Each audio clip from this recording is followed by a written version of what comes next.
Ah! Explosion! The boosted power of my sacred gear flowed into my body, instantly enhancing my physical abilities. Let's see if you could dodge this. That old geezer Tanin shouted, opening his mouth wide. I nimbly dodged the rapid succession of fireballs that came flying my way and aimed my hand upward. Then I imagined myself launching a huge magic projectile, and I fired it, my dragon shot. A mass of demonic energy around half the size of my mentor surged straight towards him. This one had been even more powerful than the last one I used to demolish that mountain in the human world a while back. As a result, launching it all but wholly depleted my strength. One of my many weaknesses was that I only had a paltry amount of power to begin with, and I could only increase it so much. So you're finally starting to pick up a decent fight. That old geezer didn't show any sign of moving. Was he planning to catch the blast head on? Tanin crossed his arms, ready to receive the full brunt of the attack, before suddenly spawning a mighty gout of his fiery dragon breath back at me. What? The massive energy I hurled at him was sent veering off into the sky. Reset. At that moment, my boosted strength returned to normal, and a wave of fatigue swept over me. Tanin glanced at his smoking arms. Had my strike burned him? That was a fine blow. Your dragon powers have certainly increased compared to when we first met, as have your physical abilities. You've reached the point where we could play hide and seek all day long. Coming from that old geezer, that was a rare compliment. I fought to catch my ragged breath as I gulped down a mouthful of water from the canteen that I had strapped to my waist. It was a special liquid, one that not only quenched my thirst, but also charged my sacred gear with water to offset and weaken the effects of Tanin's fire breath. I had put a good bit of consideration into other strategies to withstand his attacks as well. My appearance was a mess. All that remained of my tracksuit were a few scraps that protected the most vulnerable parts of my body. My chest was all but completely exposed. Yeah, I had put on a bit of muscle. There was practically zero unnecessary fat remaining on me. For sustenance, I had been hunting animals and foraging all over the mountain for edible plants. You could say that I developed quite a wild side. One thing was for sure. I never expected to spend my summer break living like some hermit. Thanks to my newfound survivor skills, I had picked up on how to use my powers to light fires. Combining that with my sacred gear, I had even learned how to replicate some of Tanin's special fire moves. I literally had massive firepower. First chance I got, I was going to show everyone. A good amount of times had passed since I swore an oath to myself in Konako's room. Our battle with the Sichi family was scheduled to take place on August 20th. It was now the 15th. We had only 5 more days. It was about time to wrap things up. It wouldn't be long until I was supposed to rejoin the others before the match to get some rest. After all, we will all probably need a little time to recover from my training before the big day. On top of that, I had learned that the Demon King would be hosting some special event beforehand too, to which our Familia and those of the other up-and-coming demon youths had been invited. In other words, my training was over. We were out of time. You've done well thus far, but it's a pity we can't keep going. If we just had a few more days, we might be able to push you over the line. Tomorrow will be our final day, but I doubt it will be enough. Tanin let out a resigned sigh. I knew what he meant. In terms of physical strength and my demonic powers, I had undoubtedly improved by leaps and bounds. Still, I hadn't managed to unlock my balance breaker.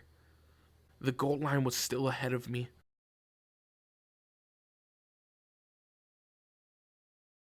In that case, I should be off.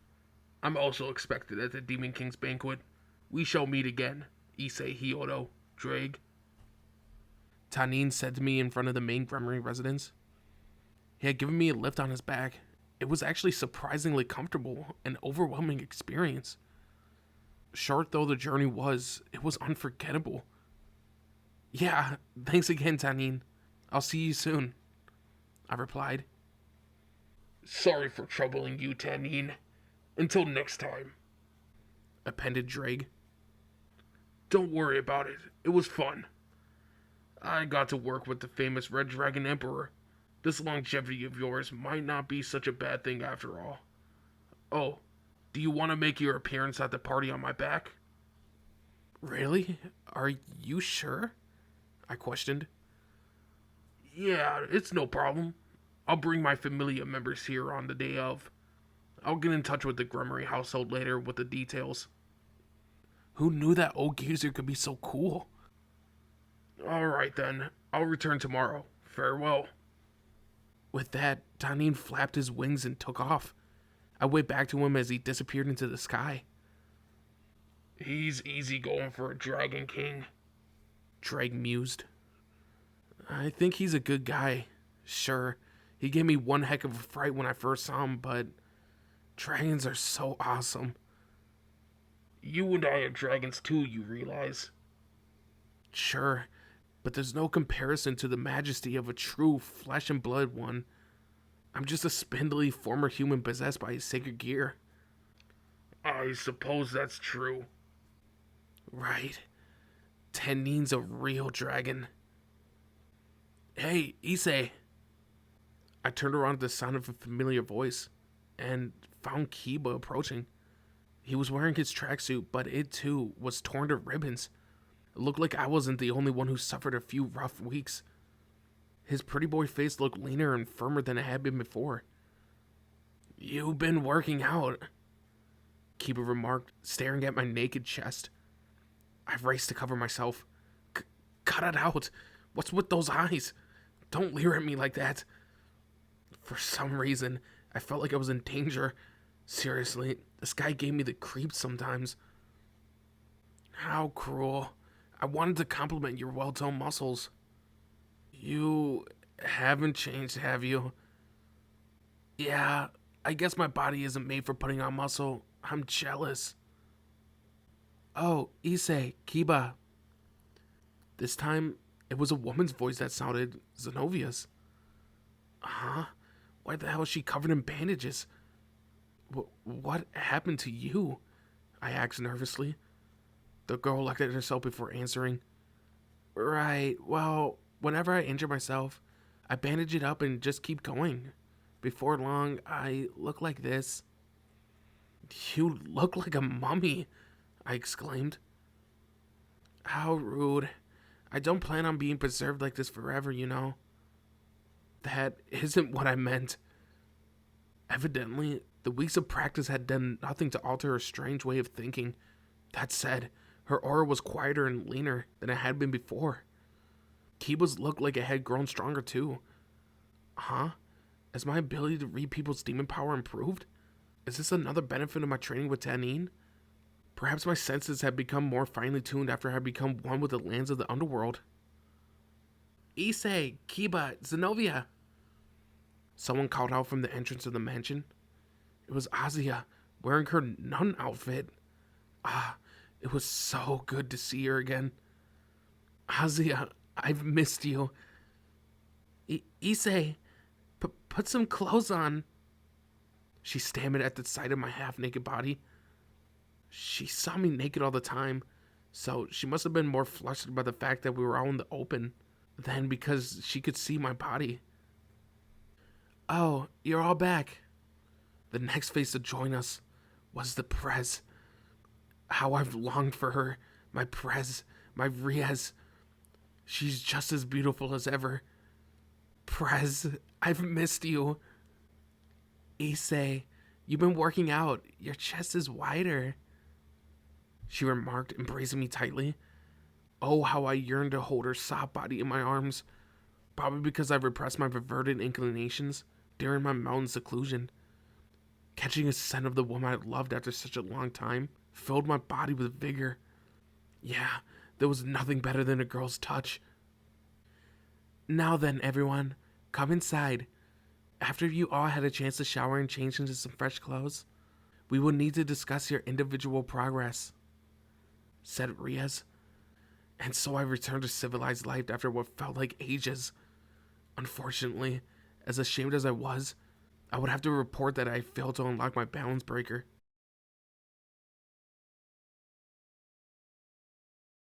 It had been more than 2 weeks since every member of Ria's Grimmer's Familia had gathered together like this. After receiving my personalized training regimen from Azazel, I had been spirited away to my mountain proving ground with Tanin. From the looks of things, the rest of the Familia had gone their separate ways at the same time. As such, this was our first full reunion since the start of training camp. Strictly speaking, we had never been split up for so long. At least, not since I joined the Familia. I couldn't comment on anything before then.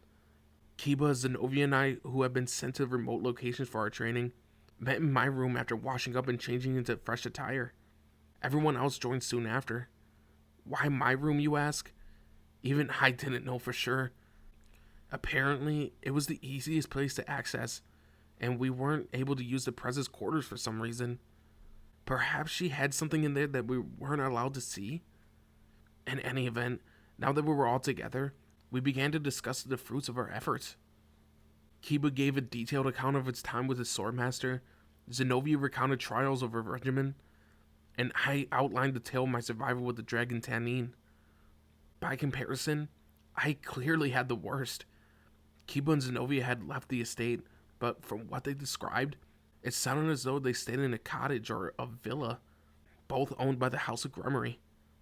My story of scrounging up plants and hunting animals while avoiding the fury of a fire-blasting lizard seemed unimaginable to them. Huh? You're kidding, right? Am I the only one who had to rough it? I had to sleep out in the open, no blankets, no pillows, amid the gargantuan foliage of the underworld. Teach? Did no one else have to live out in the elements? I asked Azazel. Believe me, I'm just as surprised as you are. I thought you would run home crying before even reaching the halfway point. I wasn't expecting you to survive off the land. What?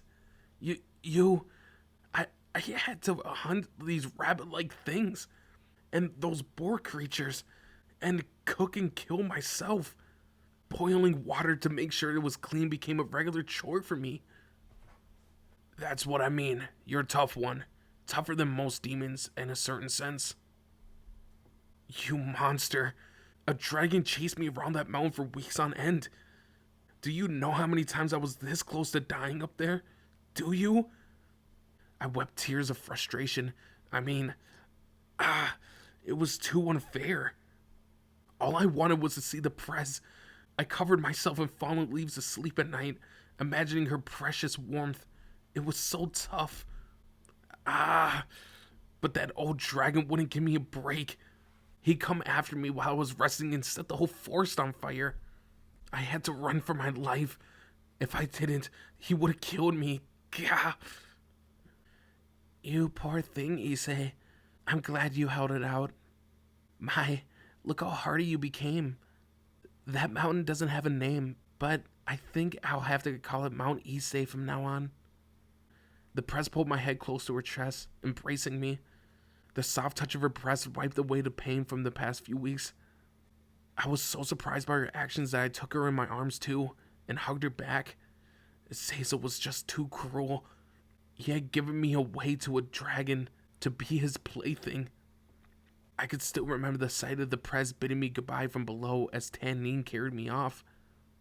Now that I thought about it, what was that if not kidnapping? No, your physical state seemed to have improved considerably. As you are now, it shouldn't take long to activate your balance breaker scale mail, but I'm guessing you haven't reached it yet. Azazel didn't seem particularly disappointed by that. Well, I always knew that this outcome was within the realm of possibility. Yeah, you don't need to act so shocked there, Issei. No one could reach their balance breaker without something drastic, pushing them over the edge. I was hoping that pitting you in a life or death situation against a Dragon King class opponent might be able to do it, but I guess we didn't have enough time. If only there was another month. Impossible. I couldn't live like that for another 4 weeks. I would die of loneliness for the Prez. Without her warmth now and then, I would lose all will to live. I buried my face in her chest. I couldn't do it. No. I didn't want to ever go on that mountain again. Reyes patted me on the head. Whoa, Prez.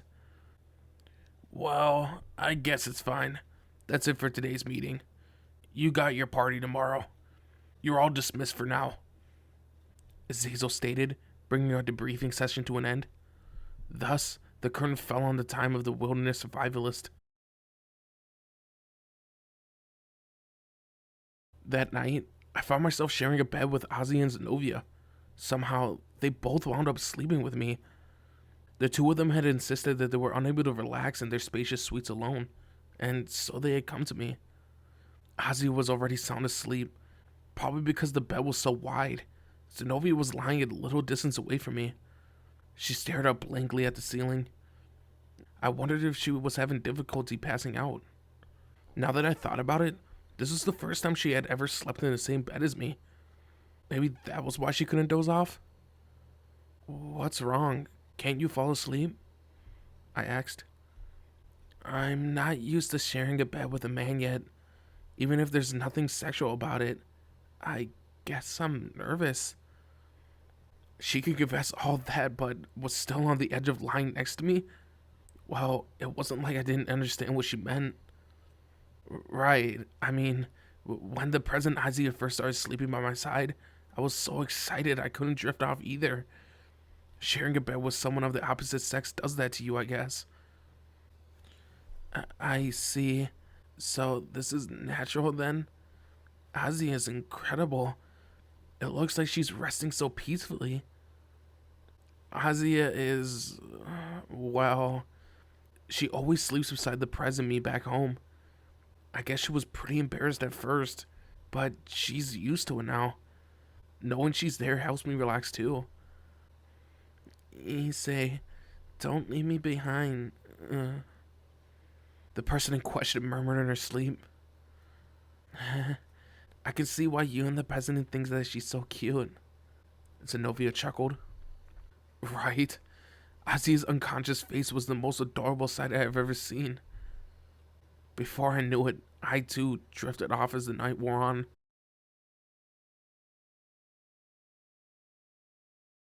The following evening, I found myself waiting in the drawing room, dressed in my cool academy uniform. It was the day of the banquet. With 12 hours to rest, I was feeling nearly back at full strength after my trials on that awful mountain. It had been a while since I last wore my uniform. Lately, it felt like tracksuits had become my everyday attire. It was really comfortable to be back in something else. I was also sporting an armband with the insignia of the House of Gremory on it. It was apparently necessary for attending the banquet. All the girls had been ushered off by maids. It will probably be a little while yet before they were ready. Both Kiba and Gasper had disappeared too, saying that they had something to take care of. Yodo? I glanced over my shoulder at the familiar voice and found Saji. Hold on, what was he doing here? I wasn't expecting to see you yet, I said. The chairwoman was going to the banquet with Riaz, so she wanted to talk with her, and I got dragged along for the ride. But I guess they needed to discuss it in private, so I was left to wander this mansion alone. The Gremory residence truly was gigantic and easy to get lost in. Saji took a seat beside me, his expression turning serious. The match is coming up soon. Yeah, I've been training. Me too. The dragon chased me around a mountain for weeks. I see. You always do things the hard way, huh? Well, I had a tough few weeks too, I guess. Oh, so he went all in and getting stronger as well? It was only natural.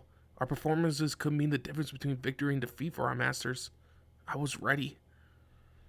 Saji scratched his cheek before continuing. Yodo, do you remember what happened at the Demon Youth Social last month? Yeah, what about it? The chairwoman and I were serious. My dream is to become a teacher. He blurted out, his face turning red. A teacher? What are you going to teach? Saji's face flushed with embarrassment as he responded. The chairwoman wants to start a school here in the underworld, specializing in raiding games. But unlike similar places, its doors will be open to everyone, accepting demons from all levels of nobility and commoners too.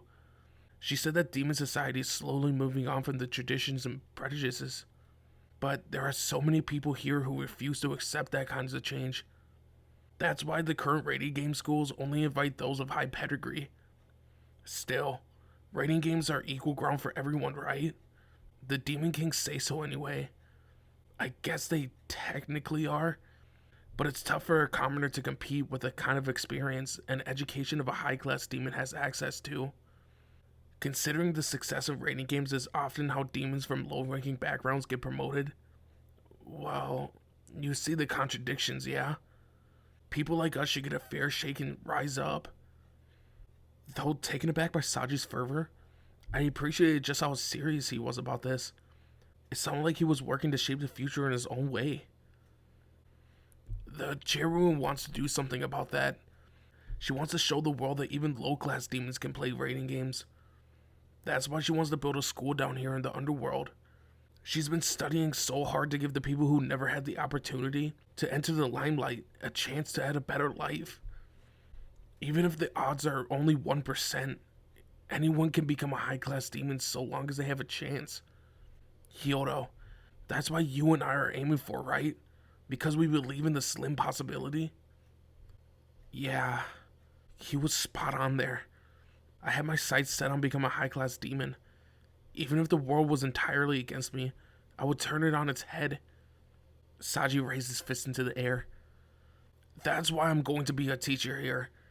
I'll study everything I can, fight in the rating game, and get tons of experience. That's how I'll become a teacher for pawns. The chairwoman wants my help. Even if someone like me can become a helpful instructor, I used to get into all sorts of stupid trouble. I made my life difficult for my parents, and I hate how I behaved. The chairwoman gave me a goal to work towards. I'll stay by her side for all my life, because her dream is my dream. Saji paused there for a moment, clearly bashful over his proclamation. I still haven't told my mom I'm a demon. When I mentioned to her that I would be a teacher, she cried. Maybe she didn't think I suited that kind of thing. But, it wasn't so bad. She looked relieved too. The two of us were both pawns, but we had very different paths. I hoped to become independent of my master, whereas Saji wished to serve her for the rest of his life. We might have both become demons around the same time, but our aspirations were dissimilar. It was such a simple realization, and yet it struck me as almost miraculous. That's an awesome goal, Saji. Be the best teacher ever. Yeah, I'm going to have to beat you on our next match to get there, though. I see. Well, I'm sorry to break it to you, but we're the ones that are going to win. No, we are. Now that the higher-ups have made fools of us, we have to show them what we're made of. We both broke into laughter, but our gazes were unyielding. Neither of us was about to back down. Still, a teacher, huh? I suddenly thought of Azazel. I was pretty sure Saji wouldn't end up like him. By the way, Saji. Yeah? I raised my finger into the air. I've heard that a woman's nipples are like doorbells. They cause her to make sounds when you press them. What? It looked like I caught his interest. His mind was as dirty as mine was. According to Azazel, breasts are objects of infinite possibilities. I wouldn't want to move on to the next world without rubbing them, squeezing them, digging my fingers into them. Hey, Hyodo, when am I going to squeeze my master's breasts? Saji questioned seriously. Who knows? It's not like I'm always touching mine. Once our luck starts piling up, then we'll be able to, probably. Saji grew close, fire burning in his eyes. Quit it with all that luck talk. None of it has fallen my way. No, you got it all wrong. Normally, the best I get is to sleep beside her, or to take a bath with her. I paused there, realizing I said too much. Saji looked at me in a state of deep shock. He hobbled unsteadily away from me, falling in his seat with a thud. The poor guy looked terrible. His eyes were frozen wide in shock, his whole body trembling. Sleep? Bathe? What? I've never even... Saji? Hey, come on. I called out to no response. He simply continued to murmur unintelligibly under his breath. Issei, sorry for keeping you waiting. Oh, Saji, you're here too? I turned around to find the prez garbed in a gorgeous dress. All the other girls were too. Whoa. Everyone was wearing beautiful makeup and eye-catching attires. Let's not forget about their hairstyles. They all look like fairy tale princesses. Akira was wearing a Western-style dress today. Damn it. That was so incredibly cute. Beyond lovely. Azazel looked embarrassed, but no less lovely for it. It didn't seem like Zenobia was used to wearing formal outfits, but she clearly easily had passed for a well-bred young lady. Konoko's outfit was obviously stepped down in size, but that adorableness of hers was so intense that it could tempt any pervert to kidnapping her. The problem was Gasper. Why are you wearing a dress? I exclaimed. Yeah, he was in one as well. It suited him so much that I couldn't find the words. He said that there was something that he needed to do. Was it this? I mean, I wanted to wear it. Who could have guessed his cross-dressing hobby had reached this point? Saji, what is it?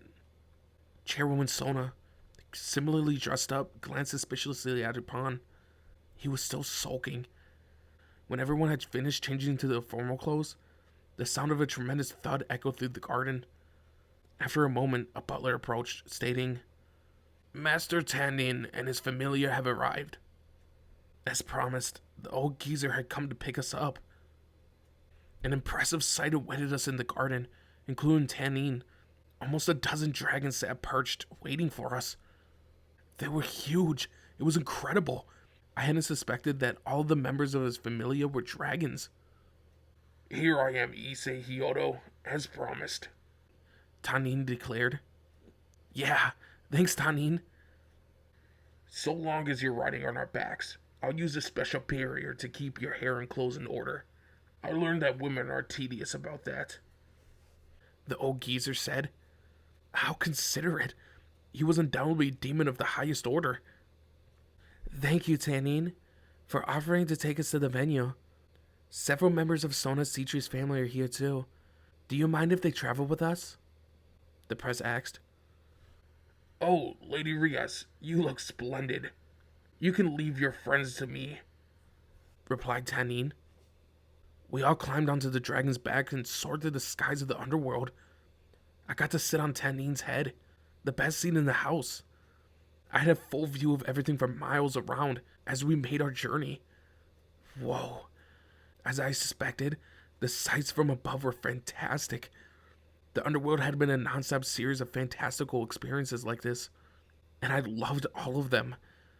Except having a dragon hunt me across the mountaintop, that is. This vista atop a dragon goes beyond words, Drake mused. He used to be one too, after all. It is an indescribable feeling, isn't it, Drake? Tanin replied. Sadly, there are likely no more than 3 mighty dragons, still at large, myself included. Actually, I'm a reincarnated demon now, so that only leaves Ophis and Tiamat.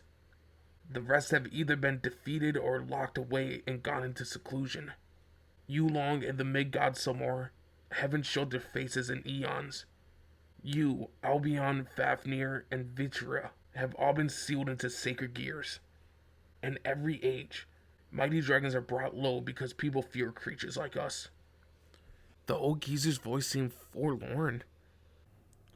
Now that you mention it, how did you get reincarnated as a demon, Tanin? I inquired. The dragon's eyes turned serious. Part of it is because there are no big battles to be fought anymore.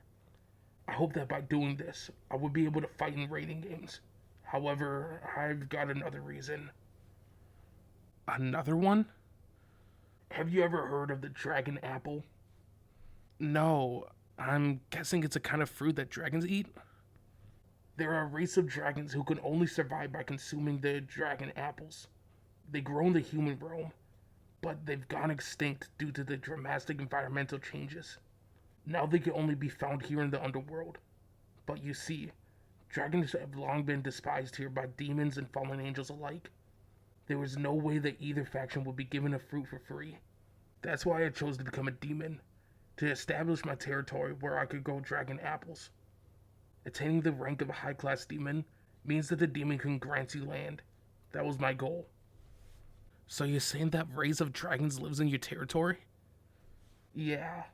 It's the only reason they haven't gone extinct. And I've been conducting research to find ways to cultivate dragon apples. It's an unusual plant, so it takes some time to study. But if those dragons are to have a future, we need to do all we can. Incredible. He was willing to go that far to save another species of dragon? As far as I was concerned, he fully deserved his title as a Dragon King. You're a good dragon, I said. Tanine laughed. A good dragon? That's the first time anyone called me something like that. And from the Red Dragon Emperor, no less. I'm honored. But you know, kid, all living things want to preserve their kind. There's nothing unique about that. Humans, demons, dragons, we're all the same. I'm only trying to save my kin. That's what someone who has power can do for those who don't. Wow, I've just been blindly chasing my dream of becoming a high-class demon. That and getting my own harem. I guess that kind of attitude is no good. You're young, so no one will hold it against you. Many young men chased after ladies and money.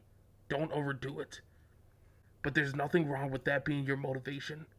However, you'll be putting your talents to waste if a harem is your endgame, Issei Hyoto. Women naturally flock to strong men. The problem is acquiring both women and wealth. Perhaps this topic is too much for you, though. You're still young. I couldn't deny that Tani was getting into some complex stuff. That said, I have met many great demons since coming to the underworld, which had got me thinking. They've all lived their lives aiming towards a goal. Whether that was winning a tournament, rising to the rank of Demon King, saving dragons, or becoming a teacher. Each of them was a demon, but none sought the same thing. And me, a harem king? I still hope to be one someday, but it was probably time for me to move away from such a delusional idea and onto something more realistic. After all, there were a lot of prerequisites to becoming a master of managerial of women.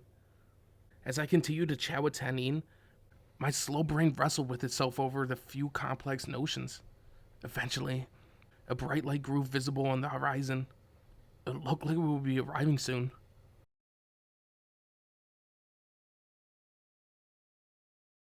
The luxurious high-rise hotel that served as site for the banquet was located in a large clearing within a massive forest on the edge of the Grummeria territory. The scale was off the charts. I could make out the entirety of the grounds atop Tanine. It was so large that my hometown could easily fit within its parameter. The dragons who were ferrying us here set themselves down on what looked like to be a sports concourse. Several lights focused on Tanine, making him look like a monster from an old B movie. My Familia and I will be making our way to the area set aside for oversized demons, he informed me. Thank you, Tanine. Thanks again, old man. As the present-eye thanked him, Tanine took off once more, leading his dragon Familia to the other area within the hotel grounds. The next thing we knew, a group of staff from the hotel appeared on the sports ground to pick us up, leading us to a limousine. This was just one colossal shock after another. The present Azia sat beside me, while the other members of the Citra Familia took the back seat. Straightening my collar for me, the prez began to explain. This hotel has a lot of facilities, and the military is waiting nearby. They're a lot stricter here than they are in the cities, do you understand? She pulled a comb from her expensive-looking handbag and began to tidy my hair, which must have gotten disheveled riding on Tanine's head. The wind hadn't felt particularly strong up there, but I probably had the old geezer's bearer to thank for that. Prez, what about Azazel? I questioned. He'll be joining us after meeting up with my brother and the others en route. It sounds like they established a bit of a friendship. It was good to hear that the big shots from each of the three factions were getting along with one another. I had broken out into a grin, but the president's expression remained stern.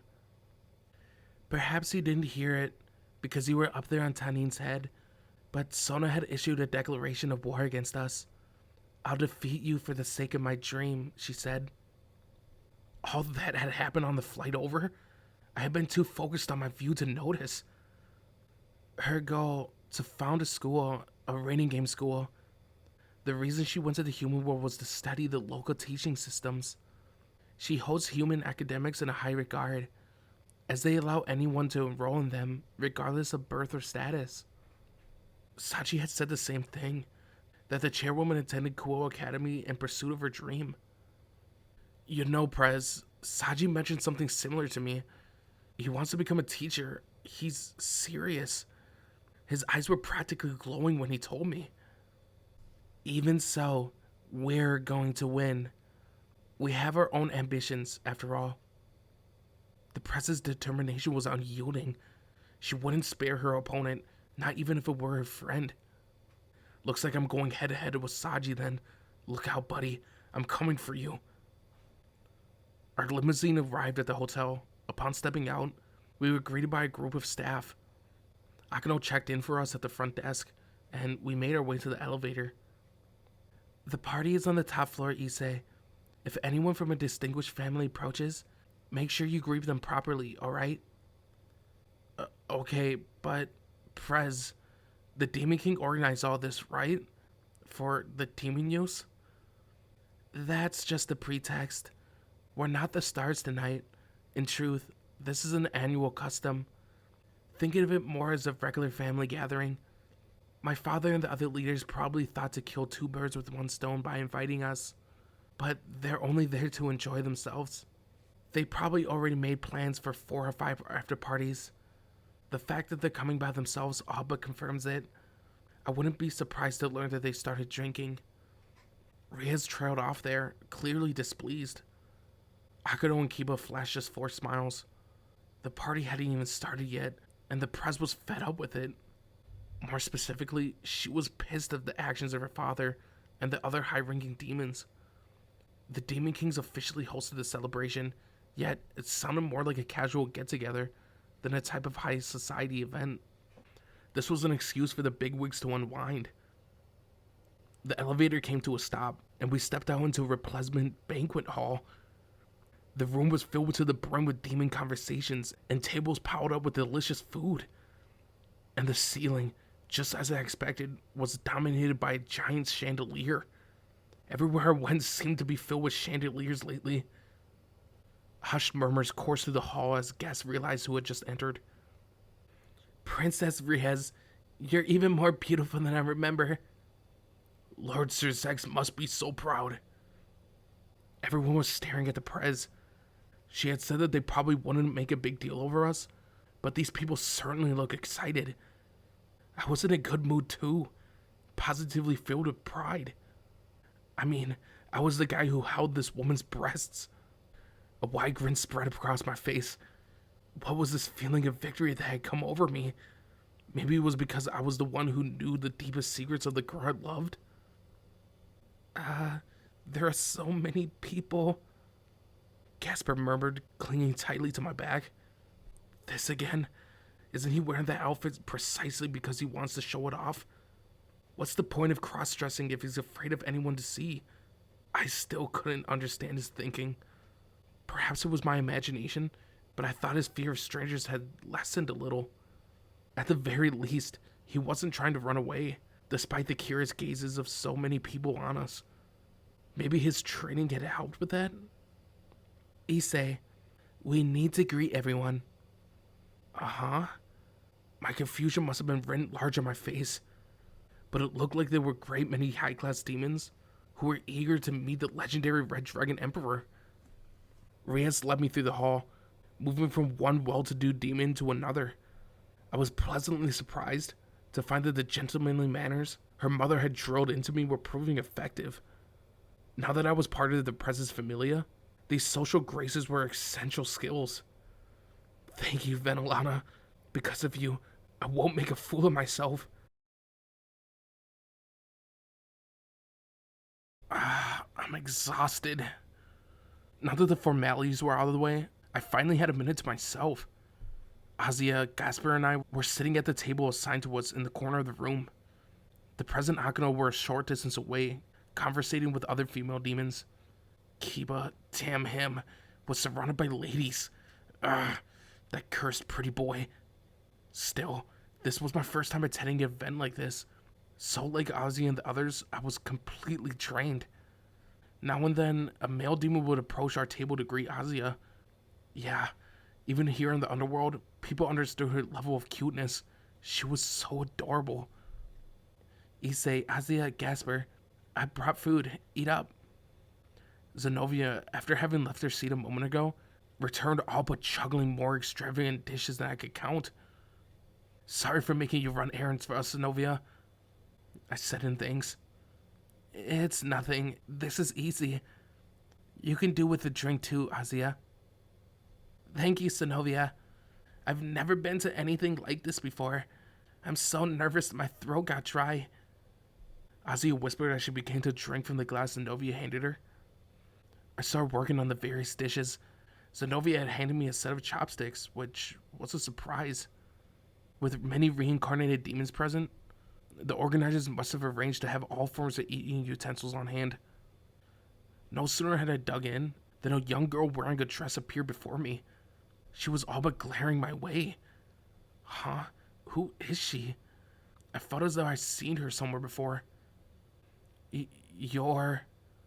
It's been a long while, hasn't it, Red Dragon Emperor? You're that roast chicken sister. Yeah, she was Riser Phoenix's younger sibling.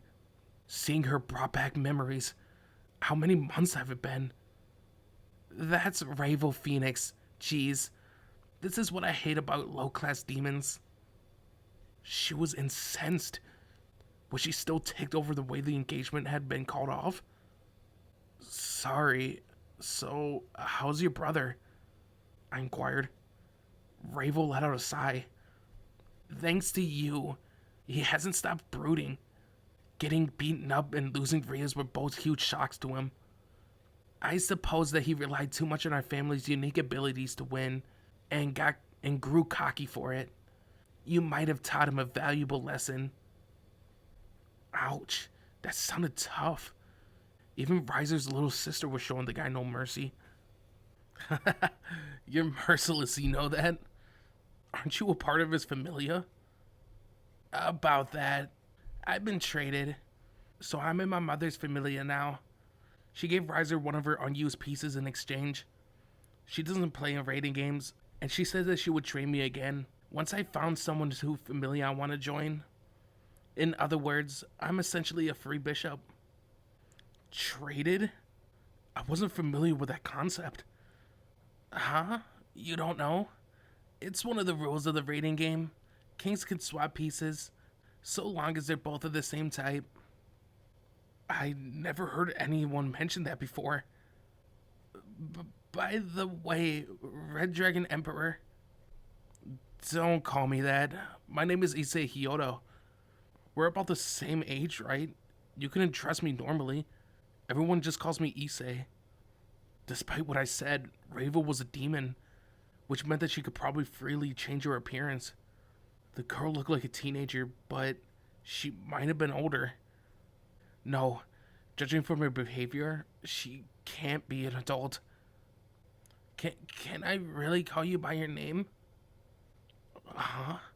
What's that kind of reaction? She sounded almost happy.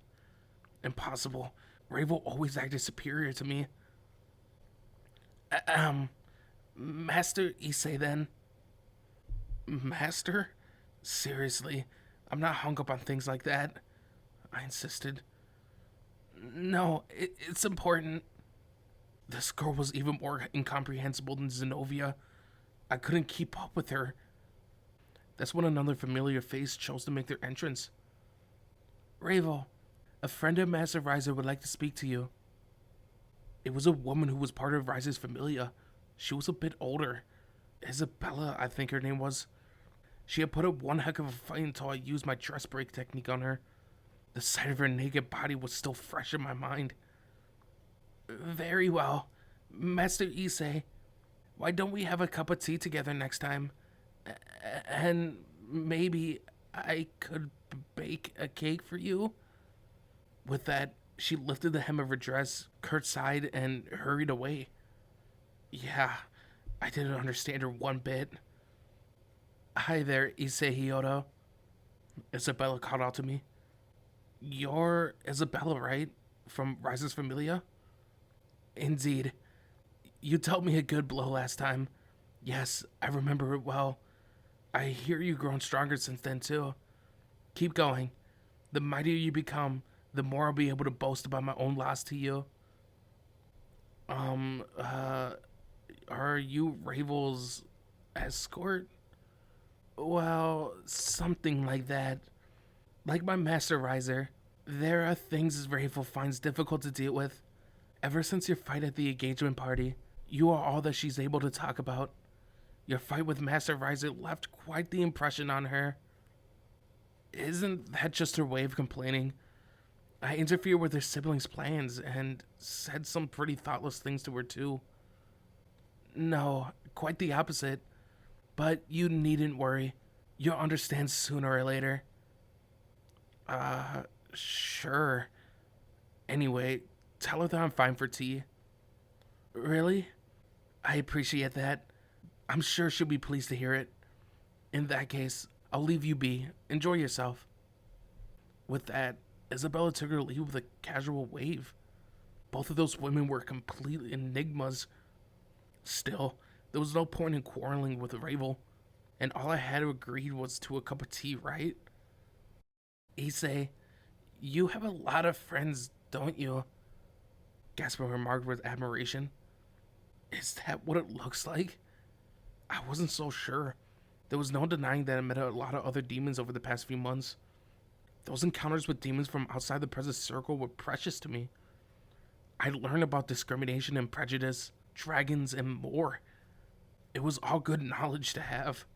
Power was important too, of course, but if I was going to catch up on Volley, I would need to learn all that I could. Sadly, my dim-witted brain was at its limit. Oh, how I wish to have been born with natural smarts. As I breathed a deep sigh, I caught the sight of a small figure sauntering past. It was Konako. For some reason, it appeared as though she wanted out of this party quickly.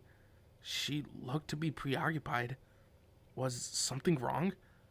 I found myself struck by a sense of unease. Zenobia, I'll be right back, I said. What is it? Azia asked. The Demon King will be greeting us all soon. Don't worry, I just want to say hello to someone I know. I'll be back in a minute. Alright, we'll be here. Zenobia accepted with a nod. Thanks. I had just lied to both of them, but only so that it wouldn't turn into a big deal. I stood up from my seat and took off after Konako. Did she take the elevator? Downstairs, maybe? The doors to one of the elevators slid open, and I rushed inside. At that moment, someone else stepped in. The Prez. What is it, Issei? You look pale. I saw Konako leaving, like she was chasing after something. You were so worried about her, too. Okay, then. Let's go find her together. Yeah, but how did you know I was going to take the elevator? The Prez responded to my question with a broad grin. Because I'm always watching you. The elevator went all the way down to the first floor. There, the Prez and I described Konako's appearance to anyone nearby, asking whether they'd seen her. After inquiring with a few people, we learned that she had been seen going outside. The Prez hurriedly summoned one of her bat familiars, releasing it into the sky. She and I waited by the fountain in the front of the entrance for her to return. My suspicions were correct. She was acting strangely. The Prez muttered. Yeah, but who would she have followed all the way out here? I wondered aloud. At my question, Rhea sank deep into thought. Judging by a grave expression, she must have been suspecting something serious. Or perhaps she have realized something? After a short while, her bat familiar returned. You found her? The forest? Surrounding the hotel? The forest? Konako, what are you doing out there? The present I ran off in pursuit. Leaving the brightly lit hotel behind, we sped throughout the night-shrouded woods. The trees and foliage hindered our movement somewhat, but not enough that we couldn't run. Thanks to my survival lifestyle in the mountains, I was totally fine. Azazel, it's pretty crazy just to see how far I've come. After a few minutes of dashing through the forest, the present pulled me aside, and we hid in the shadow of a large tree. When I peeked my head out, I spotted Konako. She was scurrying around, tilting her head, glancing here and there. Clearly, she was searching for something. Perhaps after locating whatever she was hunting, Konako's gaze trained on something in the distance. The present I followed her line of sight. It's been a long time, called an unfamiliar voice. Without making much of a sound, a woman dressed in a black kimono emerged from the shadows. In some ways, she reminded me of Konako. Hold on, she has cat ears? It can't be. I felt like I had hit on something important, but the press silently shushed me, motioning that it was the best to watch on quietly. You... Konako exclaimed, her whole body trembling in visible shock. Hello, Shirone. It's me, your sister. Shirone? I had never heard of that name before, but could it have been Konako's true one? Rias' mother told me that Konako was one that Rias had given her. Kuroka, sister. Konako squeaked out. It was Konako's sibling. I had thought that the two of them looked similar, and now I knew why. So this beautiful lady was the Nekomato who killed her master and became a stray? Will Konako look like her when she's older? Just trying to picture that was getting me riled up. A black cat appeared from the darkness, snuggling up against the woman's feet. I'm impressed you managed to find your way out here, Shirone. All it took was one black cat creeping into that party to lure you to meow. So that was it. Konako had caught sight of the cat during the party and followed it here.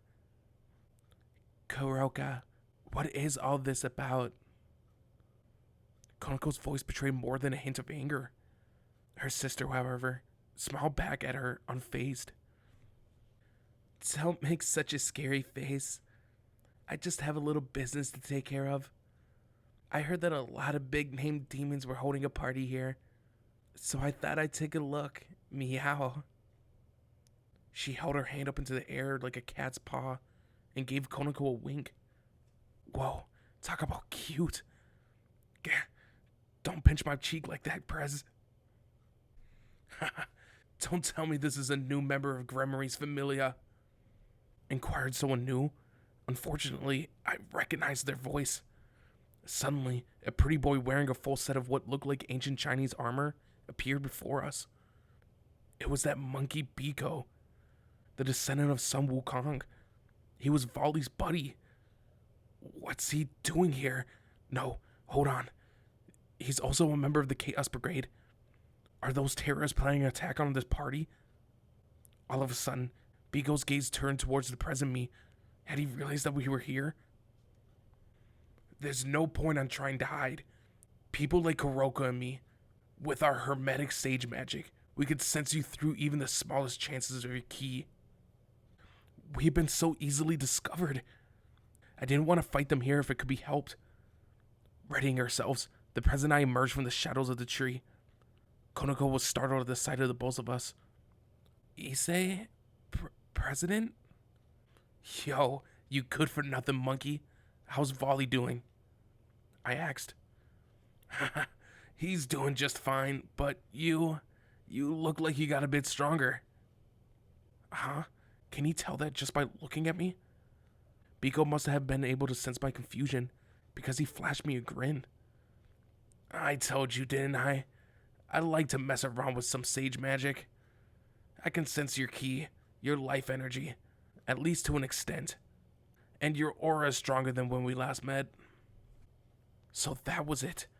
If he was going to put the effort in saying as much, then my training must have paid off. By the way, Prez, what's sage magic? Is it the same as our demonic powers or magic from those magicians use? Riaz let out a deep sigh at my question before explaining. Sage magic is different from both our powers and those of magicians. Probably the most significant point of difference is that it focuses on ki, the primordial life force that flows through all living things. We call it our auras. Others call it their chakras. Sage magic uses that energy as its base. It has similarities and differences to both our abilities and the holy light used by angels. Its direct destructive potential isn't quite as potent as demon abilities, but it could draw the untapped force flowing through plants, animals, and even other people. It's said that even a proficient practitioner can track the movements of others over great distances by reading the subtle shifts on overall tapestry of their auras. Their ki, as they like to call it. By manipulating the flow of energy, you can strengthen your body both internally and externally, or disrupt the forces of all the trees around you to make them wither or bloom. Sage magic lets us manipulate ki of anything. After all, we could cut the flow off of the opponent's life force to damage them. Compare them with demon powers or other magician sorcery, there aren't a whole lot of ways to repair damage to one's spiritual essence. So most people hit with an attack like that end up dying. Meow. Konako's sister gave me a cute wink as she wrapped up her explanation. She was so bubbly, but at the same time so foreboding. I didn't really understand the explanation particularly well, but altogether, they were saying that they made excellent scouts, right? And that they could exert control over their opponents using no more than a single finger. It was a lot to take in, but there was a more pressing question. What are you doing here? Is this a terrorist attack? I demanded outright. The two members of the Chaos Brigade broke into laughter. No, we didn't come here for anything like that. We've just been instructed to wait on standby here in the underworld. We're off duty right now, and Kuroko wanted to take a peek at this demon party. She wouldn't be able to make her way home easily by herself, so that's why I'm here. Is that okay with you? This monkey guy was wasting his time blabbering on as much as he did. Still, so long as he wasn't lying, then it seemed like we weren't in any danger at the moment. Basically, Konako's sister had sent a familiar, or whatever that black cat was, to spy on the party.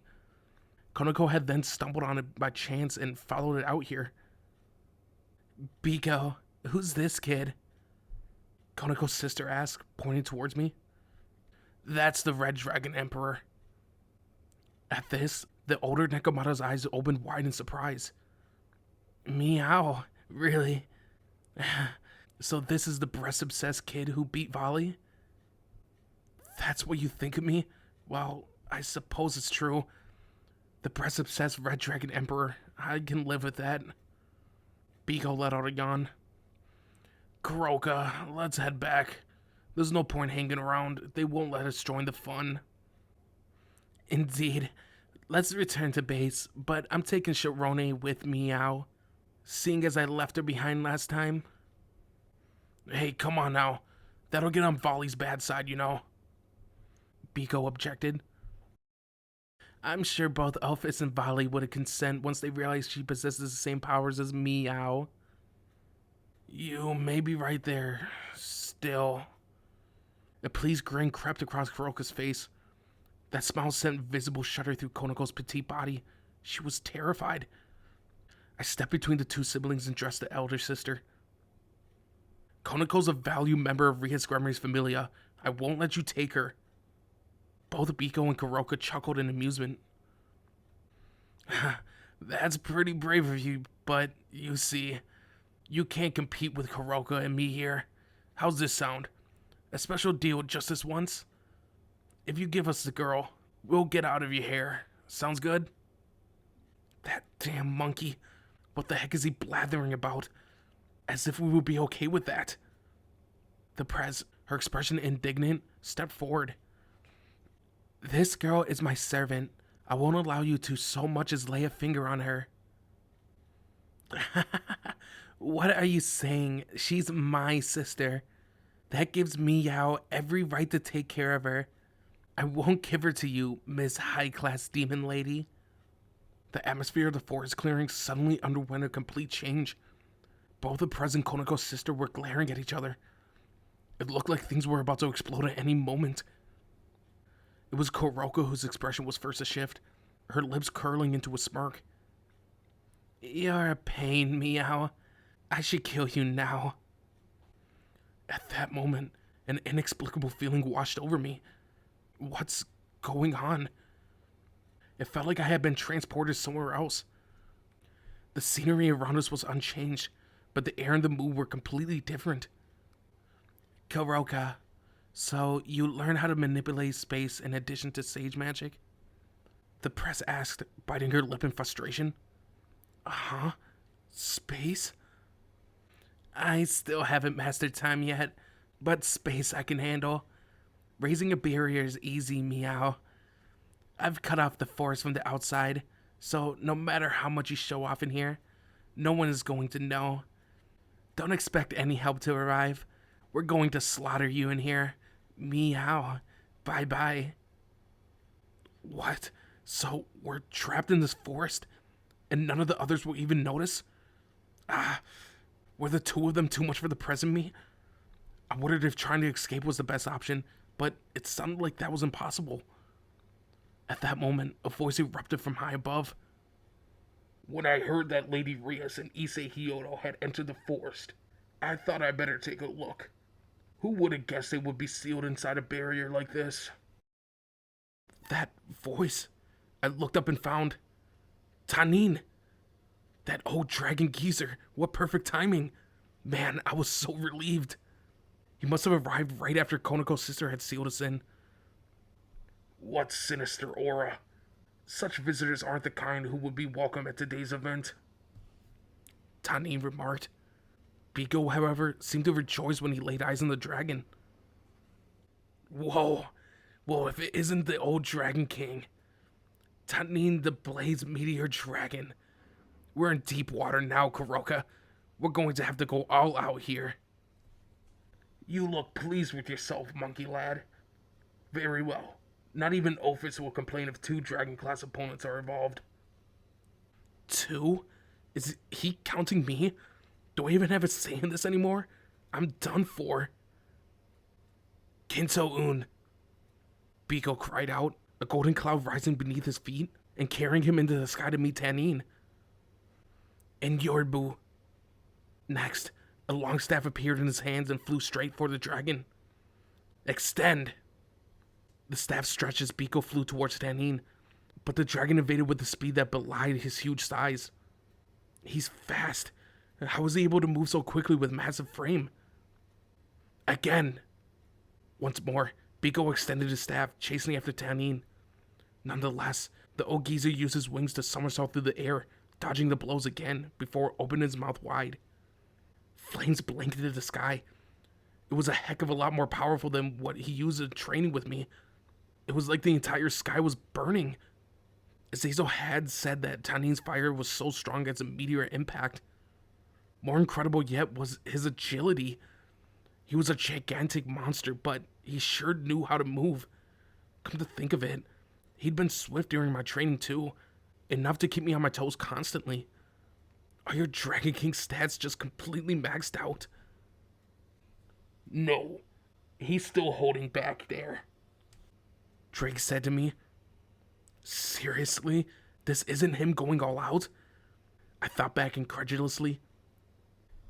If he unleashed his full potential, he would also end up destroying the party venue, not to mention us. He's a thoughtful one in his own way. There are very few people that would be able to stop him in this state, though. Such an overpowered guy had been chasing me around the mountain. I was terrified for my past self. Once the blanketing flames dissipated, Bikou was left floating in the air, his whole body smoking. Nice work, former Dragon King. He was laughing. His armor and clothes were completely charred black, but physically, he looked fine. How had he managed to survive an attack like that? Perhaps I should have expected as much from a descendant of a legendary Monkey King. So you're the scion of Sun Wukong. You look pleased to be facing the great Tanin. The name's Bikou. It's nice to meet you, Dragon Chief. You sure do gibber like a monkey. Do you truly understand who you're up against? I'm an heir of a legendary monster. I'm not going to lose so easily. In any event, I'll be your opponent, monkey. Lady Riez, Issei Hyoto, you two take care of the cat. You should be capable of that much. That was easy for him to say. Were we really gonna have to beat the feline lady? This will be fun. I'll take you on. Bikou exclaimed, utterly thrilled. Enough squealing. You are but a single measly baboon. You won't be any trouble. What happened to your pagan spirit friends? Did you break up with them? You mean the descendants of Pigsy and Sandy? They're too conservative. Like everyone else in my family, the status quo suits them just fine. But I'm always looking for new ways to have fun. That's why the Chaos Brigade invited me to join. I was the first in line. And now I'm working with Volley, the White Dragon Emperor. Your temperament certainly resembles your ancestors. What are you scheming at with the White Dragon Emperor? Rumor has it that your unit moves independently of others. And I hear that yours is the only team that Ophis didn't gift one of the serpents. If you want to find out, you'll have to beat me. Watch your tongue, monkey. This is the underworld, the land of the dead. A perfect place for a small fry like you to repent. The old dragon and the monkey began to wage a fierce battle in midair. I wasn't worried about the outcome, as Tanin shouldn't have had any difficulty beating Bikou. The problem was, Konako's sister flashed us a bewitching smile. I could have sensed the evil aura surrounding her from a mile away. Azazel had black energy to him as well, but his was more one of vice than wickedness. However, this one was malevolence through and through, and the murderous intent was directed straight at Riez and me. Sis, I'll go with you. Please let them go. Why is Konako talking like that all of a sudden? What are you... I began before the Prez's voice drowned me out. What are you saying, Konako? You're my servant, a member of my Familia. I won't allow it. She embraced the other girl in a hug. Konako, however, shook her head. It's no good.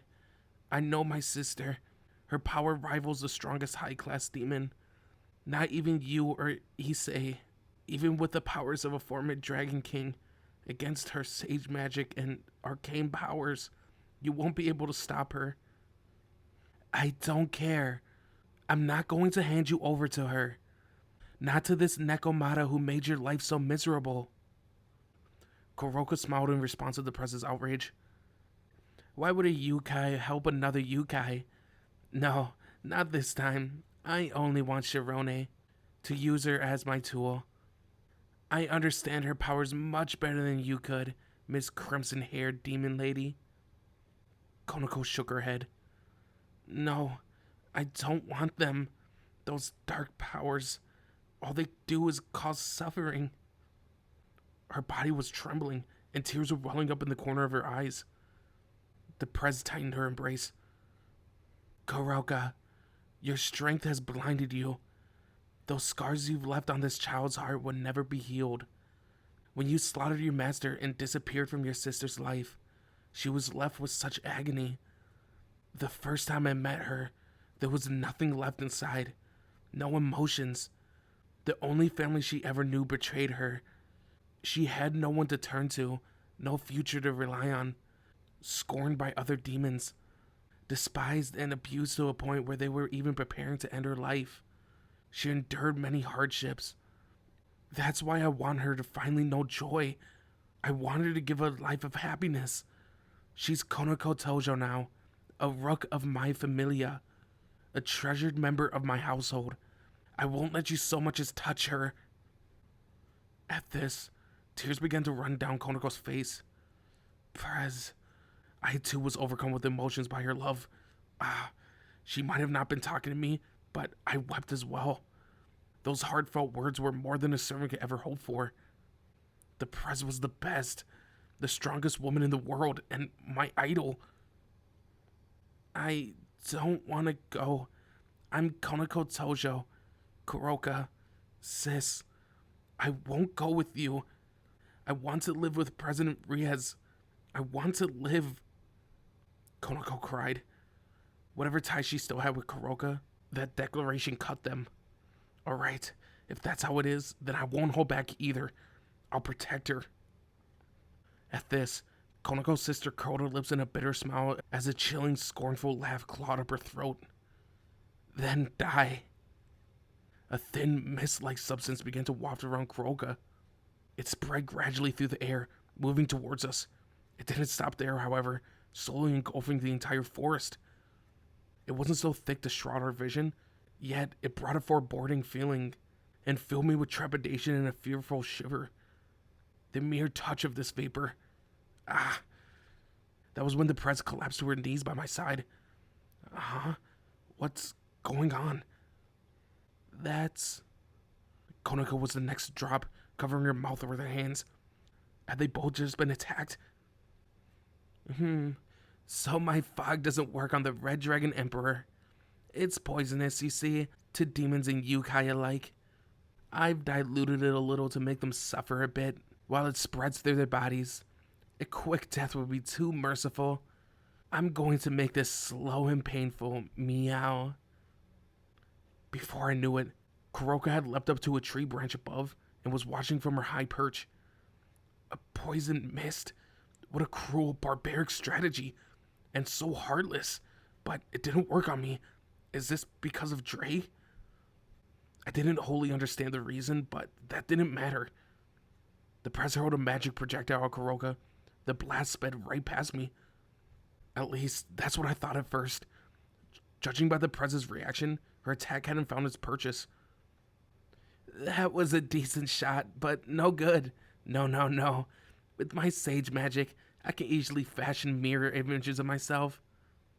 Echoed Kuroka's voice through several paces in the woods. Out of nowhere, a series of figures emerged from the mist one after another. Each of them a young woman dressed in a black kimono. They were all Kuroka. Illusions? They all looked so real that I couldn't even tell the genuine one from the fakes. And they all had the same powerful aura around them. If you can't read the flow of ki, you won't be able to win against a high-level practitioner of sage magic. Konako coughed out, collapsing on all fours in pain. Was there nothing I could do to neutralize the poison? Would Azia's healing ability have been of use? I couldn't even be sure if it would work against something like this. Boosted gear. I raised my gauntlet-clad left arm into the air, and the usual voice didn't respond back. I glanced at the jewel, only to find it sapped of color, and filled not with light, but a grayish darkness. What's going on? Your sacred gear won't work here, partner. Come on, Drake. Why now of all times? I hurriedly thought back. It's entered an obscure state. Obscure? What on earth is that supposed to mean? Thanks to your training, you've reached a crossroads. One more push will probably be enough to change it. But I don't know whether that transformation will be regular power-up or your balance breaker. So my sacred gear is stuck while it works out how to level up? Yes, to put it simply. Now that the available options are multiplied so dramatically, the boosted gear system is uncertain of which option to pursue. Does that mean I could choose one option or the other? What about both? Anything's possible. You may be able to emerge victorious using a normal increase in strength, but you won't be able to achieve your balance breaker without a dramatical emotional shift. Just know this. Right now, you have an opportunity to unlock it. The rest is up to you. That was all well and good, but what was I supposed to do? My sacred gear wanted some kind of major change? What exactly did it need? Had I known this would have happened, I would have asked Kiba what he had gone through when he released his. Hey Drake, will it matter if I forget my balance breaker for now and go for the regular power-up? There's no telling when you'll be able to try it again. It may be months or even years before you get another chance. Talk about a rare opportunity. Opting out of this shot at my balance breaker would be a colossal waste. Still, I didn't know what to do. Oh, how I wish someone would just tell me. Oh dear, itsy bitsy red dragon emperor can't activate his sacred gear, and I'm about to attack. Meow. With that, one of the Kuroka Persians stretched out her hand and released a massive powerful energy at the present Konako, who were already writhing in agony from the poison. Cut it out! I leaped between the girls and the blast to protect them. Gah! Devastating pain racked my body. Damn it, it hurt. It hurt. I'd taken the full force of that attack. A huge gash had been torn into my uniform, leaving my chest stark naked. A small stream of blood was running down my skin too. Issei. The press tried to take a step towards me, but Kuroka's toxin had weakened her to a point that she couldn't even stand properly. Prez, don't move. You'll make the poison spread quicker. Don't worry. That was nothing more than a... Before I could finish what I was saying, another surge of energy slammed into me. Unlike the first strike, I wasn't able to prepare myself this time. The agony was beyond anything I could have imagined. After only 2 hits, I was on my knees. This was bad. If Kuroka was this strong, I'd be down for the count after only a few more blows. How weak. And you're supposed to be Vali's rival? Did you really drive him off? Kuroka steered my way.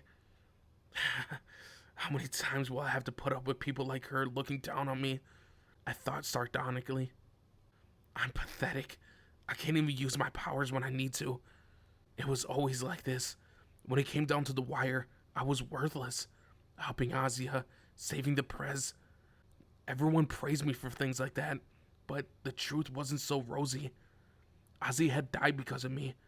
The Prez had wept on account of my failure. I failed to help them both in time. Both tragedies were my fault. Powers that wouldn't work until someone I cared about got hurt. That wasn't right. And now, it was about to repeat all over again. Konako was suffering. Because I wasn't strong enough, the people I cared about had to endure so much pain. In every instance, I've been able to help them on the second attempt thanks to the assistance of others. What kind of legendary dragon wasn't even able to help rescue those precious to him the first try? I won't let you hurt the Prez or Konako! I was thrown backward by another blast and sent crashing into a huge tree. Gah, a blow from behind. The pain was so great that I felt my consciousness wavering for a moment. I couldn't move. More than the aching, the shock to my spine had left me immobile. I was still alert, but that was all. Damn it. I cried. Not from pain. I was so unsightly, so pathetic that I couldn't stop myself from weeping. I was beyond mortifying. Unable to call up my powers even when driven into a corner. I didn't want anyone to get hurt. I didn't want to lose my friends. Yet, I couldn't draw on my abilities until it was already too late. Sobbing tears of frustration, I crawled along the ground where Konako and the Prez lay. Reaching them, I did everything I could to muster my energy. Ignoring the pain was best I was able. I pulled myself on my shaky legs. Okay, I can at least still stand. But still, the tears wouldn't stop. I don't care if you're her sister. I won't forgive anyone who makes Konako cry, I declared. However, it only served to amuse Kuroka. That's rich coming from a weak, miserable creature like you. Poor Sharone. It must be nice having a cool, gallant prince brandish a sword in your defense. But a mud-caked, blood-soaked imbecile like you, you're disgusting, meow. Issei, Konako murmured. I gave her a forced smile. Konako, I might be the vessel of a legendary dragon, but I can't do anything. If I only been stronger when Ozzy and the Press needed me, if I had been able to use the dragon's power, I might have been able to protect them both. But as a demon, I'm useless, incompetent. Even when the chips were down, I couldn't activate my sacred gear. Honestly, what was I even doing? All of the previous vessels of the Red Dragon Emperor were able to unlock the balance breakers quickly. I'm the only one that has spent months on it. I still haven't managed to pull it off. I knew it would be like this. I knew from the very beginning. The Red Dragon Emperor is supposed to be incredible, but I'm still unreliable. I'm useless. I'm a waste of a demon. I'm not good enough. There's nothing I could do, Konoko. The white-haired girl shook her head, however. You aren't worthless, Issei. Don't you know? Most of the previous Red Dragon Emperor's hosts drowned in their might. They were swallowed up by it. My sister is the same. Even if you have power, you'll end up losing control without a kind heart. But you're gentle, Issei. Even if you aren't as strong, I think it's wonderful. You're probably the first nice Red Dragon Emperor, so... She paused there, smiling at me despite her pain. Be a gentle Welsh dragon. Konoko, Hearing those words, I came to a sudden realization. Prez, I know what I need to do to unlock my balance breaker. Yes, I can see the truth in what Konoko had said. But I'm going to need your help, Prez. If I could borrow her power.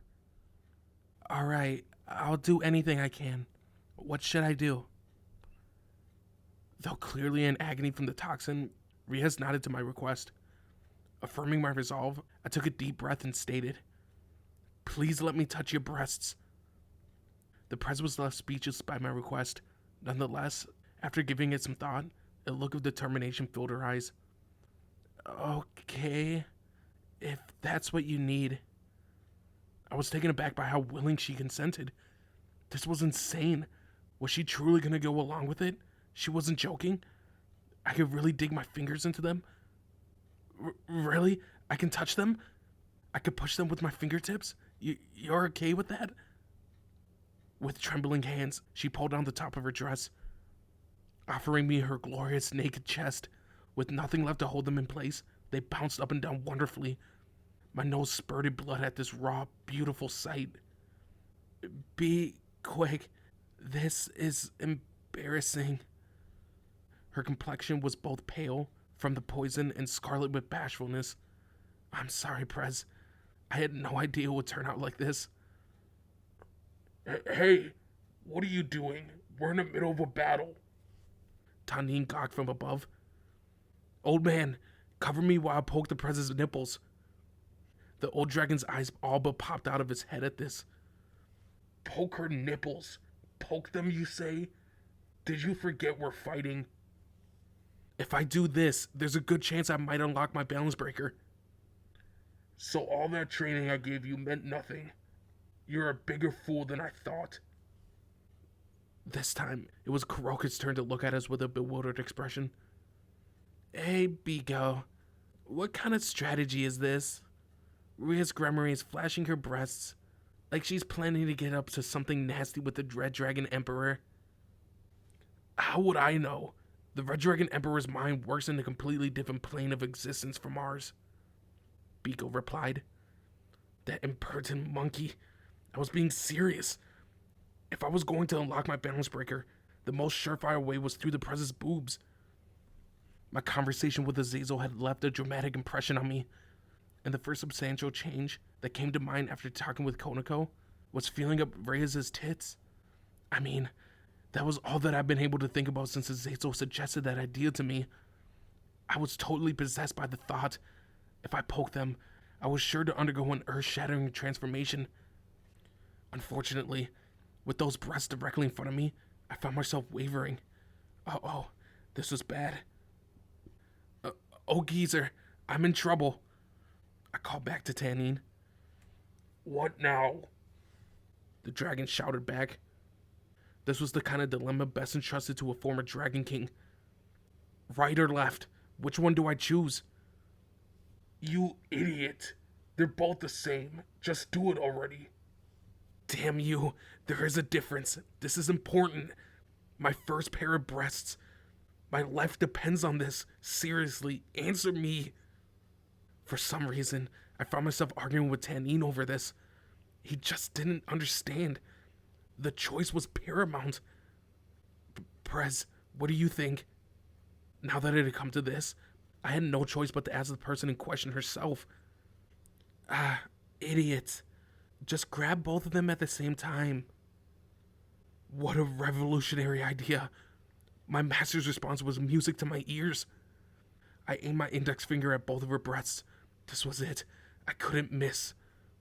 My body was in bad shape from Kuroka's attacks, but the prospect of pushing my fingers into those breasts had reinvigorated me. Then, catching my breath, I stepped forward. The elasticity, the softness, the texture of her skin. Yeah, the Prez's tits were the best. Without pushing too hard, I gently buried my fingers into them. I burst into a nosebleed at the sight of her flesh wrapping around my fingers, and then... Her voice leaked out. It was a small sound, but I heard it all the same. Inside me, something earth-shattering began to burst open and spread until it took over my mind. Amid my tears, I saw it. The beginning of the universe. You've done it. You've really done it.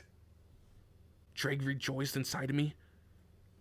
Welsh Dragon, Balance Breaker. The light had returned to the jewel embedded in my gauntlet.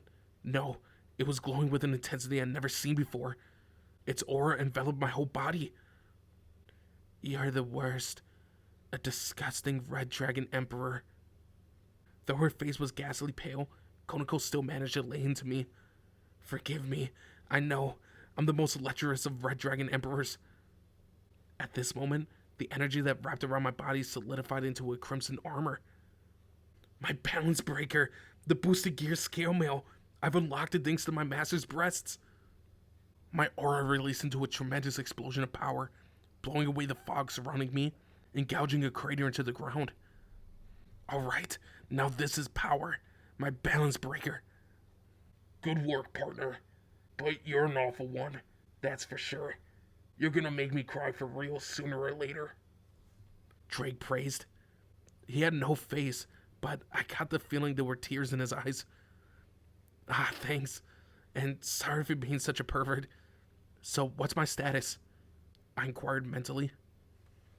You should be able to maintain your current state for 30 minutes. Your training has paid off.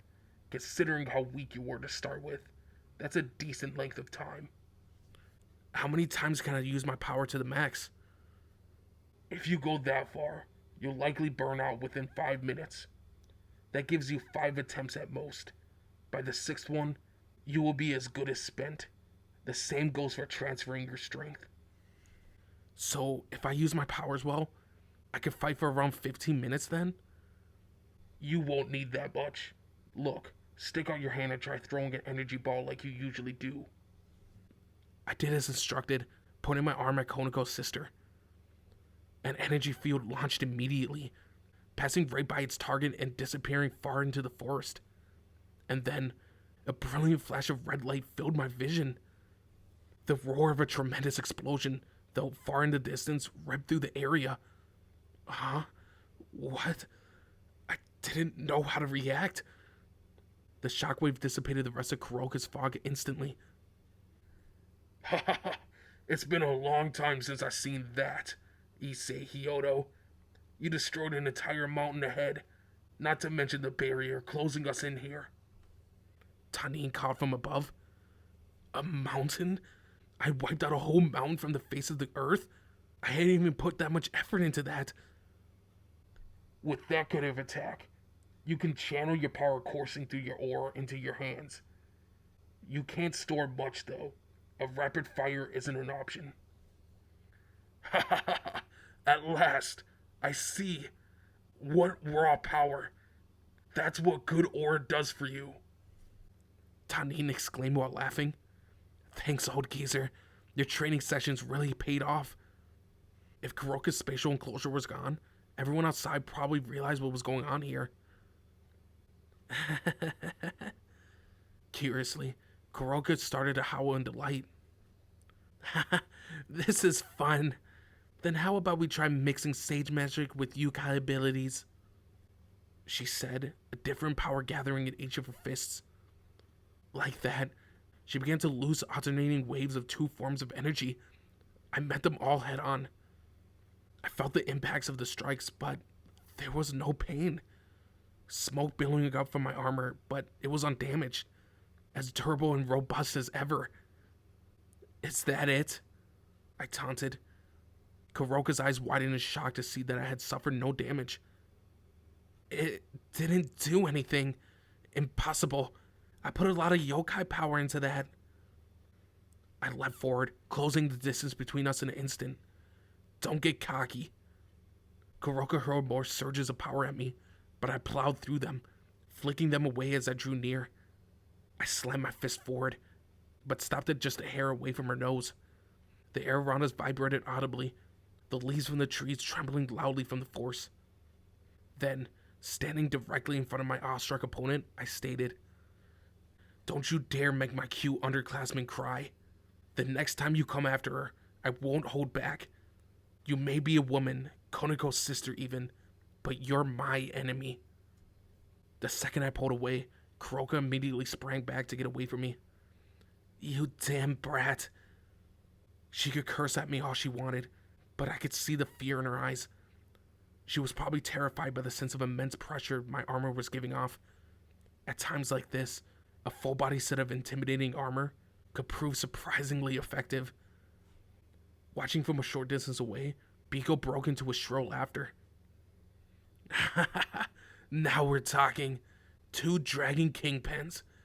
I ain't gonna lie, I'm enjoying this." He spun his staff over his head, clearly willing to keep on fighting. Was he obsessed with combat the way that Volley was? Seriously, why did my opponents have to be this level of crazy? There was better ways to pass time than fighting. Didn't they want to be popular with the ladies? Our values are so different that I couldn't even understand his motives at all. No matter how I thought about it, there was nothing more fun than rubbing the press's breasts. Well, anyway, it probably wouldn't be too hard for me to take him down now. With Kuroka's fog out of the way, the present Koneko looked to be on the mend, which meant it was 4 against 2. We could do this. It wouldn't be too long that the others came to help us, now that Kuroka's barrier was gone. But just as we readied ourselves to keep going, a rift opened up in the air before us. What? A young, bespectacled man wearing a suit emerged from the spatial tear. In his hands, he gripped a blade charged with an incredible sacred aura. Hold on there. Is that a holy sword? That's enough, Bikou, Kuroka. The other demons are aware of your presence, he said. Was he an ally? Another member of the Chaos Brigade? Bikou glided down from above. You're Volley's attendant, right? The man let out a sigh. Kuroka was taking longer than expected, so I came to check on her. And now I find Bikou here too. What exactly are you two doing? Everyone, stay back. That weapon he's holding is dangerous. Tanin called out to us. It's the Call brand. Though you may know it as the name Caliburn, the most powerful holy sword ever made. To think that it's now under the control of the White Dragon Emperor. The old dragon let out a wry chuckle. The strongest holy sword in the world? Did that mean that was mightier than Kiba's and Zenovia's swords too? And that second one, it's also a holy sword, no? Tanin questioned. The man motioned to the other weapon sheathed at his waist. This is a recently rediscovered final Excalibur, the strongest of the 7, Excalibur ruler. An Excalibur? From what I had heard, the original Excalibur had been broken into 7 pieces in the distant past, but one of them had been long missing. Was this really it? Are you fine spilling all that? Kuroka asked him. The man nodded. Oh yeah, in truth, I'm quite interested in this group myself. Red Dragon Emperor, do pass my greetings along to your holy demon sword wielder and the lady with the Durandal, won't you? I would like to face them myself one day. One swordsman to another. What a fearless attitude. I wondered how Kiba and Zenobia would react when they heard about this guy. Now, let's be off then. With that, the man cut another rift through the air with the collar brand, wide enough for several people to pass through. Farewell for now, Red Dragon Emperor.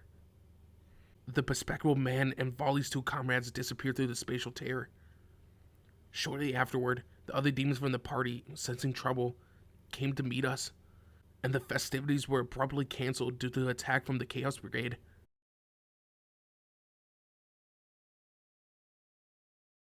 Now that's a blunder. This was the first thing my deputy, Lieutenant Governor Shemhazai, said upon entering the conference room in the Demon King's territory. That's an understatement, thought I, Azazel, as I sipped from my cup of tea. On the day of the Demon King's little party, the Chaos Brigade had launched an attack. More precisely, they intruded upon demonic terrain, and the situation had progressed into an attack.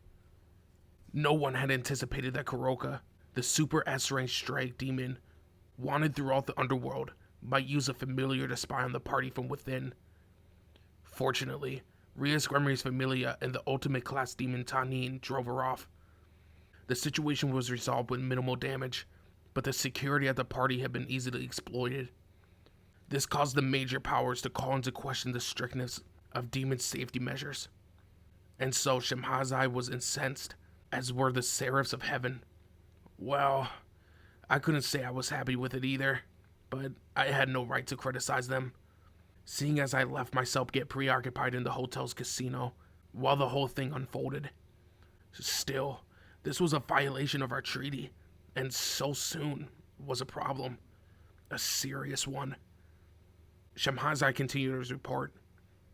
The intruders, Bikou, Koka, and the user of the Holy Sword Brand, belonged to the Chaos Brigade Special Autonomous Unit, Team Volley.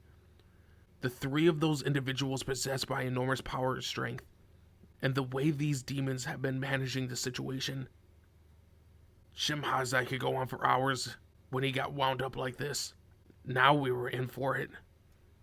The incident was already under control. Rias and Konako had been exposed to poison, but fortunately, they received immediate treatment and suffered only minor illness. Heck, given that everyone was safe and well, this could be viewed as a fortunate miscalculation on the part of the Chaos Brigade. Thanks to them, Issei managed to unlock his balance breaker. Everyone here understood that. The Demon King's precious little sister was safe, and the Red Dragon Emperor had taken his first significant step forward.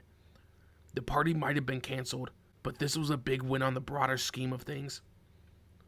Across the room from me sat Tanin, in a miniaturized form, and the other big-name demons, eagerly discussing the upcoming contest between Sona Citri and Rias Gremery. I guess I'll throw my weight behind Lady Rias. After all, I trained the Red Dragon Emperor personally, and he wants to fight for her. He's an interesting kid, obsessed with breasts. The knowledge that Azazel had brought to the rating games looks like it would usher a veritable revolution. They might upend the rankings within a year at this rate. That would be nice. The top 10 hasn't changed in decades. We might finally get something interesting to watch for once. Since our agreement, there have been zero tension between us. Were the three great powers really fine with things like this? The doors of the room suddenly swung open, and all fell into dumbfounded silence. Don't you striplings know how to greet an old man properly? It was the one-eyed elderly figure wearing a worn hat, with a white beard so long that it almost reached the floor, though he didn't look to have any trouble with his back. Odin. Yes, indeed. This was the great Norse god himself, Odin. An armor-clad maiden, a Valkyrie, was accompanying him. Oh, long time no see, you old northern country goat. Odin stroked his whiskers with a provocative greeting. Indeed, fallen angel brat. You seem to be cozying up with your longtime foes. Don't tell me you're up to no good again. Ha! Unlike you old Norse god codgers, with your endless rules and customs, we're open to new ways of thinking. We decided to give up on pointless animosity and focus on growth and progress. Weak. That's the mentality of a beaten dog. You're no more than a gathering of aimless children, lost without your god and demon kings. That old bastard. His tongue was as sharp as ever. It's called standing on your own 2 feet, you wrinkly scumbag. Watching you youngins fooling around like this, it's enough to make me laugh. This wasn't going to get us anywhere. Thankfully, at that moment, Sir Zex stood up from his seat to greet the old fart. Welcome, Odin, great lord of the north. Sir Zex, I'm here for your invitation to watch the reigning games of yours, but I see that you're having a hard time of things. The White Dragon Emperor is the offspring of the original Lucifer, and a terrorist no less. You demons have an uncertain future ahead of you. Odin's voice was dripping with mockery, but Sir Zex's smile remained unwavering. Next, Odin shifted his gaze to Seraphal. By the way, Seraphal, what exactly is that outfit supposed to be? The woman in question was dressed as a magical girl from Japanese television anime. She was a cosplayer through and through. Oh, Mr. Odin, don't you know I'm a magical girl? She declared, spinning around and making a peace sign with her fingers. Did she realize that she was addressing an old Norse god? So this is what passes for popular among you youngins these days. Not bad. Yes, not bad at all.